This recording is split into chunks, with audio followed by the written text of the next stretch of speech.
Hello and welcome dear student. मैं सनी कुशवाहा अपने इस online study platform agri era 2024 पे आपका स्वागत करता हूं, जहां पर डियर स्टूडेंट आपको एग्रीकल्चर से रिलेटेड कोई भी कॉम्पिटेटिव एग्जाम रहता है उनकी आपको फ्री ऑफ कोर्स तैयारी कराई जाती है। साथ ही आपको हमारा जो भी एग्रीकल्चर बोर्ड रहता है उसकी भी तैयारी कराई जाती है।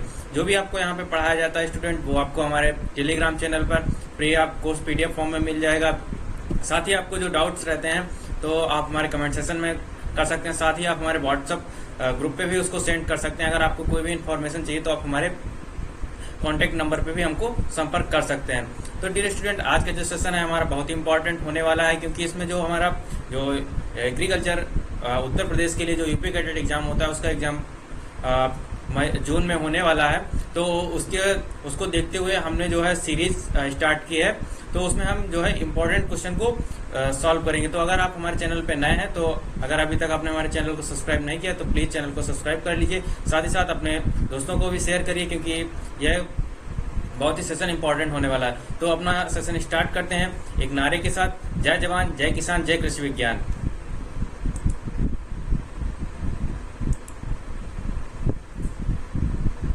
तो डियर स्टूडेंट, हमारा जो पहला क्वेश्चन है वो हमारी स्क्रीन पे रहा, जिसमें कि हमारा जो है निम्न में से एक वर्षीय फसल का उदाहरण क्या है।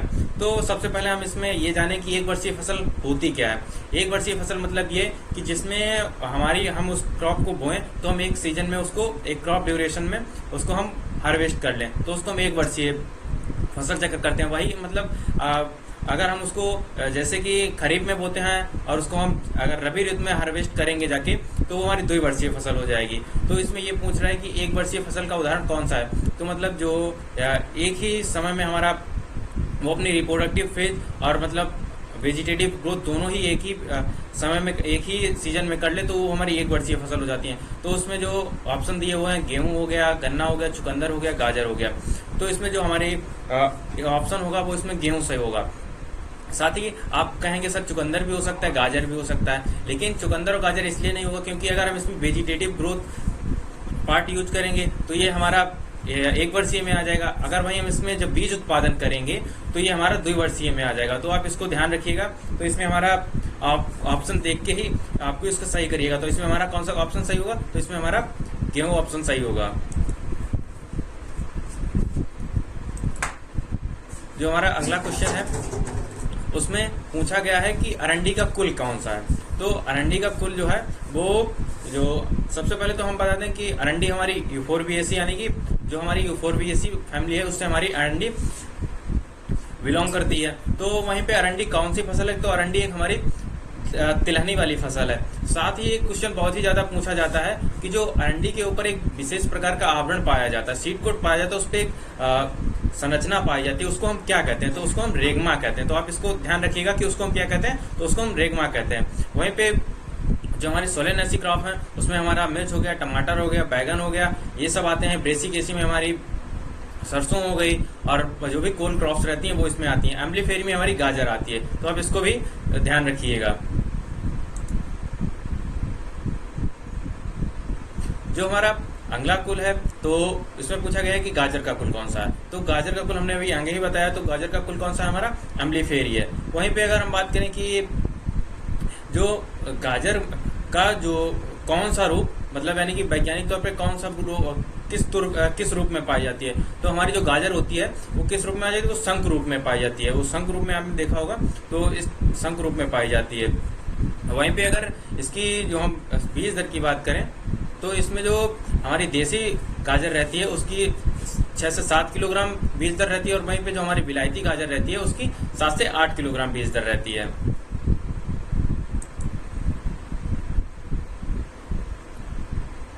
वहीं पे निम्न में से पाला सहिष्णु फसल कौन सी है। यहाँ पे भी स्टूडेंट बहुत ही ज्यादा कंफ्यूजन होते हैं कि पाला सहिष्णु फसल कौन सी है, शीत सहिष्णु फसल कौन सी है, और गर्मी सहनशील फसल कौन सी है। तो इसमें हम जो आपको बता दें कि जो फसल पाला में आराम से सरवाइव कर सके, यानी कि उस पर पाले का कोई भी इफेक्ट ना पड़े, तो इसमें जो हमारी फसल है इसमें कौन सी हमारी फसल हो जाएगी, तो वो हमारी चुकंदर हो जाएगी। आलू भी हमारा इसमें आलू भी जो हमारा जब ज्यादा पाला पड़ जाता है तो हमारा आलू हमें कोशिकाएं फट जाती हैं, तो इससे हमें बहुत ही ज़्यादा नुकसान, गेहूं में भी हमें यही देखने को मिलता है और प्याज में भी हमें यही देखने को मिलता है। वहीं पे जो यहीं पे क्वेश्चन पूछ लिया गया कि हमारी जो शीत सहिष्णुता है, मतलब यानी कि जो जाड़ा सहन कर सकती है, तो वो हमारा इसमें क्या होगा, हमारा गेहूं जो आलू है वो हमारा इसको शीत को आराम से सह सकता है। वहीं पे अगर ज़्यादा ठंडी पड़ जाएगी तो हमारी गेहूं की भी ग्रोथ रुक जाती है, चुकंदर की भी। चुकंदर तो हमारा पाला सहिष्णु है, और बाजरा जो हमारा है वो सूखा सहिष्णु फसल है।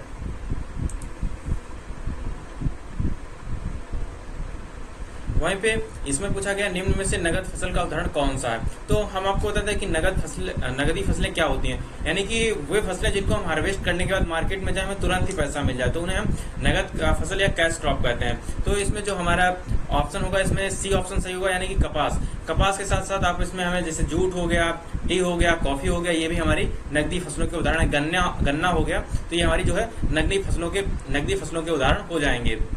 तो जो हमारा अगला क्वेश्चन है उसकी तरफ बढ़ते हैं। तो जो हमारा अगला क्वेश्चन है बहुत ही बार पूछा गया कि गेहूं में किस प्रकार का अंकुरण पाया जाता है। तो इसमें बहुत ही ज्यादा स्टूडेंट कंफ्यूज हो जाते हैं कि इसमें अधोभूमिक अंकुरण पाया जाता है, ऊपर भूमिक पाया जाता है, अंतः भूस्तारी पाया जाता है, ऊपर भूस्तारी पाया जाता है।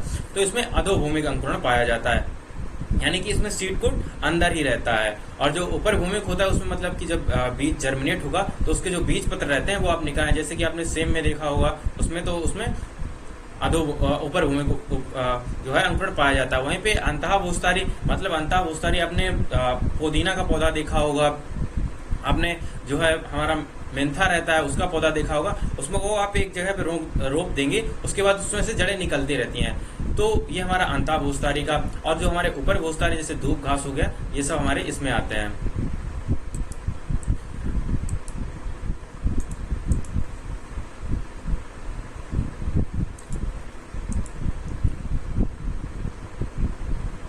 वहीं पे अगला जो क्वेश्चन है हमारा, गेहूं में किस प्रकार का फल पाया जाता है।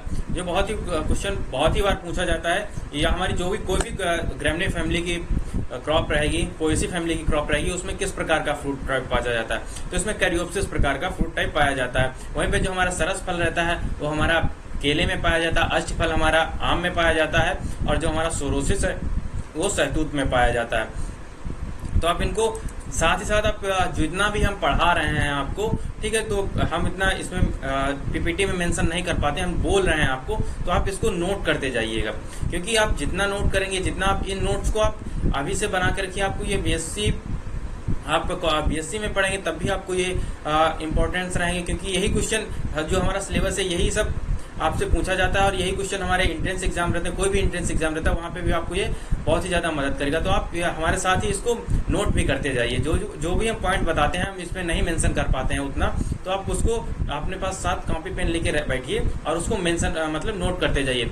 वहीं पे हम बात करें कि इसमें जो गेहूं की कटाई करते हैं तो उसकी जो हार्वेस्टिंग इंडेक्स होती है वो कितना होती है, यानी कि कटाई का सूचांक कितना होता है। तो इसका जो कटाई का सूचांक होता है वो 40 से 45% होता है। तो आप इसको ध्यान रखिएगा। वहीं पे एक कंफ्यूजन ये कर देता है कि गेहूं की हार्वेस्टिंग करते समय, जब हम हार्वेस्टिंग कर रहे हैं तो गेहूं के दाने में नमी कितनी % होनी चाहिए। तो उस समय में जो नमी है वो 20 से 25% होनी चाहिए, ठीक है। तो आप इसको भी नोट कर लीजिए। वहीं पे अगर आपसे पूछ दे कि गेहूं का स्टोरेज जब हम कर रहे हैं, यानी कि भंडारण कर रहे हैं, तो गेहूं के दाने में नमी कितनी होनी चाहिए, तो उस समय हमारी जो नमी है वो 10 से 12% होनी चाहिए। तो ये क्वेश्चन बहुत ही ज्यादा कंफ्यूज करते हैं, तो आप यहीं पे इसको नोट कर लीजिए। यानी कि जब अगर हार्वेस्टिंग इंडेक्स पूछे तो 40 से 45%, अगर वहीं पे हार्वेस्टिंग के टाइम पे पूछे तो 20 से 25%, और वहीं पे अगर स्टोरेज के टाइम पे पूछे तो हमारी 10 से 12%। तो अब इसको आपको समझ में आ गया होगा। वहीं पे अब सबसे ज्यादा क्वेश्चन ये बहुत बार एग्जाम में पूछा गया है, और यहीं पे स्टूडेंट कंफ्यूज हो जाते हैं कि ये पूछ रहा है कि परीक्षण भार कितने बीजों का लिया जाता है। यहाँ पे एक मिस्टेक हो गया है, बीज लिख गया है, तो यहाँ पे आप बीज लिख लीजिएगा।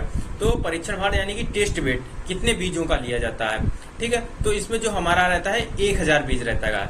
आप इसको ध्यान रखिएगा कि जो हम टेस्ट वेट लेंगे तो हम 1000 बीजों का लेंगे। वहीं पे अगर हम बात करें कि जो है सीड इंडेक्स कितने बीजों का लिया जाता है, तो उसमें हम 100 बीज लेंगे। तो आप इसको ध्यान रखिएगा कि अगर टेस्ट वेट पूछे तो 1000 बीज, वहीं पे अगर आपसे पूछे कि सीड इंडेक्स कितने बीजों का लिया जाता है तो 100 बीजों का लिया जाता है। वहीं पे बहुत ये यूपी कैडेट में बहुत बार पूछा गया है और बहुत ही ज्यादा स्टूडेंट इसको गलत करके आते हैं। पूछ रहा है गेहूं में आधारीय गुणसूत्र कितने होते हैं, मतलब यानी कि गेहूं में सबसे हम लोग क्या करते हैं, हमने देखा कि 2n बराबर वहां पे लिखा रहता है 42, ठीक है। तो हम उसने आधारीय गुणसूत्र पूछे तो हम उसमें n बराबर सीधा 21 करके देते हैं, तो वो भी बिल्कुल गलत हो जाता है, क्योंकि जो हमारा गेहूं है ना वो हेक्साप्लॉइड है, यानी कि उसमें जो बेसिक गुणसूत्र है वो 7 होंगे, क्योंकि जब 7 यानी हेक्साप्लॉइड यानी कि उसमें 6 पेयर पाए जाते हैं, जैसे उसका जीनोम रहता है AA, BB और फिर CCA। तो इस तरीके से जो जीनोम रहता है तो उस 7 पेयर क्रोमोसोम बनते हैं जाके, तो इसमें हमारा जो आधारीय गुणसूत्र होगा वो 7 होगा। तो अब इसको ध्यान रखिएगा कि बहुत ही बार ये क्वेश्चन पूछा गया और बहुत ही ज्यादा स्टूडेंट इसको गलत करके आते हैं, तो इसे इंपॉर्टेंट की श्रेणी में रखिएगा। वहीं पे भारत जो हमारा है, भारत में सर्वाधिक गेहूं उत्पादकता वाला राज्य कौन सा है, ये भी क्वेश्चन बहुत ही ज्यादा कंफ्यूज करता है कि उत्पादकता कहाँ की सबसे ज्यादा है और उत्पादन कहाँ पे ज्यादा है और एरिया किसके पास है। तो अगर गेहूं में सर्वाधिक उत्पादकता देखी जाए तो हमारा पंजाब राज्य हो जाएगा। वहीं पे अगर सर्वाधिक उत्पादन और क्षेत्र देखा जाए तो उत्तर प्रदेश इसमें आगे है। तो अब इसको ध्यान रखिएगा कि अगर उत्पादकता पूछे तो पंजाब हमारा होगा, अगर उत्पादन और क्षेत्र पूछे तो हमारा उत्तर प्रदेश होगा। अगर आपको यह सेशन पसंद आया हो तो वीडियो को लाइक करें, कमेंट करें, साथ ही साथ आपके जो दोस्त हैं उनके पास शेयर करें। आप अगर अभी तक आपने हमारे चैनल को सब्सक्राइब नहीं किया है तो प्लीज़ चैनल को सब्सक्राइब कर लीजिए। हम आपके लिए ऐसी इंटरेस्टिंग वीडियो बनाते रहेंगे, तो प्लीज़ हमारे चैनल को सब्सक्राइब कीजिए। Thank you.